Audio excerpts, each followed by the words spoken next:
Gusto kitang isayaw ng mabagal. Gusto kitang isayaw ng mabagal. Assalamualaikum warahmatullahi wabarakatuh. Kami dari kelompok 2 akan membuat video pembelajaran tentang lingkungan dan bangunan pertanian. Sebelumnya perkenalkan, nama saya Andika Sabda Nugroho. Saya Rosida Oktiana. Saya Irfan Juladiansa. Saya Alfisa Nujula Finanda. Saya Gilang Pratama. Selamat menyaksikan. Oke, yang pertama ada ruang lingkup bangunan pertanian. Ruang lingkup bangunan pertanian mencakup seluruh kegiatan perencanaan, pembangunan, pemeliharaan, dan pemanfaatan sarana fisik yang digunakan dalam kegiatan pertanian. Tujuannya adalah untuk menunjang proses produksi, pengolahan, dan penyimpanan hasil pertanian agar lebih efisiensi, produktif, dan ramah lingkungan. Secara umum, ruang lingkup bangunan pertanian meliputi bangunan budidaya seperti rumah kaca, screen house, kandang ternak, dan kolam ikan. Bangunan pengolahan dan penyimpanan hasil seperti rumah pengering, gudang, dan rumah sortasi. Bangunan pengairan dan drainase seperti saluran irigasi, bendung, embung, dan sumur pompa. Bangunan penunjang lingkungan seperti jalan usaha tani, pos pengamatan, serta laboratorium lapangan. Bangunan-bangunan tersebut dirancang agar mampu menciptakan pertumbuhan tanaman atau ternak serta mendukung keberlanjutan sistem pertanian. Jadi di sini saya akan menjelaskan jenis-jenis bangunan pertanian. Bangunan pertanian dibedakan berdasarkan fungsi dan penggunaannya. Antara lain yang pertama ada bangunan produksi yang digunakan sebagai proses budidaya tanaman dan ternak. Contohnya rumah kaca dan rumah plastik. Yang kedua kandang ternak, dan yang ketiga kolam budidaya ikan. Selanjutnya ada bangunan pengolahan dan penyimpanan, berfungsi untuk menjaga kualitas hasil panen sebelum dipasarkan. Contohnya rumah pengering hasil pertanian. Yang kedua gudang penyimpanan gabah, biji atau pakan.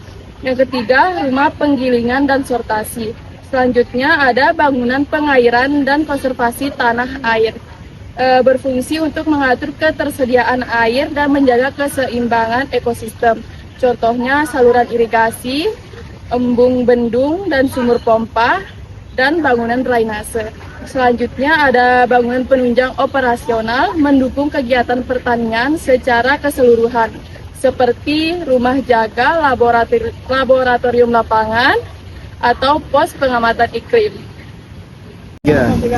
Dalam pertanian terdapat 2 skala lingkungan, yaitu mikro dan makro, yang dapat mempengaruhi tanaman dan hewan. Nah, di sini saya akan menjelaskan apa itu mikro. Mikro merupakan kondisi lingkungan yang langsung mempengaruhi tumbuhan dan hewan. Dalam skala ruang terbatas, contohnya greenhouse dan kandang. Nah, unsur-unsur yang meliputinya intensitas cahaya, suhu ruang, dan lain-lain. Dan yang kedua yaitu lingkungan makro. Lingkungan makro ini merupakan kondisi lingkungan secara luas pada suatu wilayah pertanian. Unsur-unsurnya meliputi yang pertama itu ada iklim. Contohnya curah hujan, suhu rata-rata, dan radiasi matahari. Selanjutnya itu topografi atau ketinggian tempat. Berikutnya jenis tanah dan drainase. Dan yang terakhir itu pola musim dan arah angin. Ini saya akan menjelaskan terkait instrumen untuk pengukuran lingkungan pertanian. Instrumen lingkungan pertanian digunakan untuk mengukur dan memantau faktor-faktor fisik yang berpengaruh terhadap pertumbuhan tanaman atau ternak. Dengan data dari instrumen, petani dapat mengatur kondisi lingkungan agar sesuai dengan kebutuhan organisme yang dibudidayakan. Nah, di sini beberapa contoh instrumen yang kita pakai dalam penelitian ini, yaitu pertama luxmeter.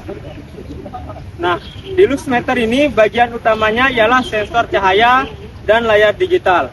Fungsi menentukan tingkat pencahayaan untuk fotosintesis tanaman.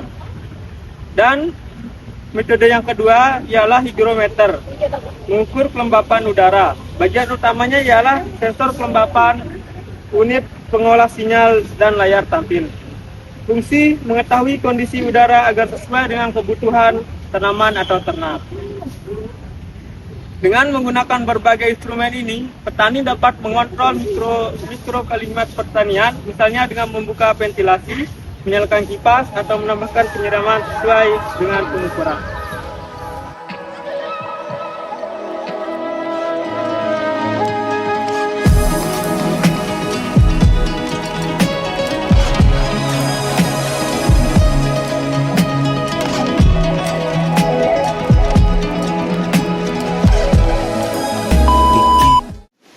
Baik, untuk parameter yang pertama, kita akan mengukur intensitas cahaya menggunakan luxmeter.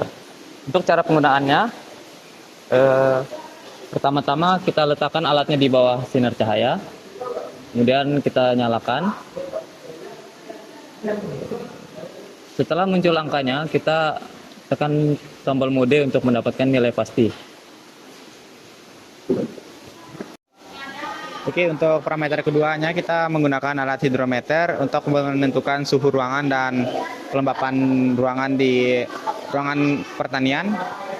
Untuk menggunakan alatnya itu ini otomatis ya teman-teman. Ini langsung aja kita taruh di ruangan pertaniannya, langsung muncul suhu dan kelembapannya. Suhunya 30,7 derajat Celcius dan kelembapan 67%. Sekian video pembelajaran dari kelompok 2. Kurang lebihnya mohon maaf. Terima kasih atas perhatiannya. Assalamualaikum warahmatullahi wabarakatuh. Sayaw ng mabagal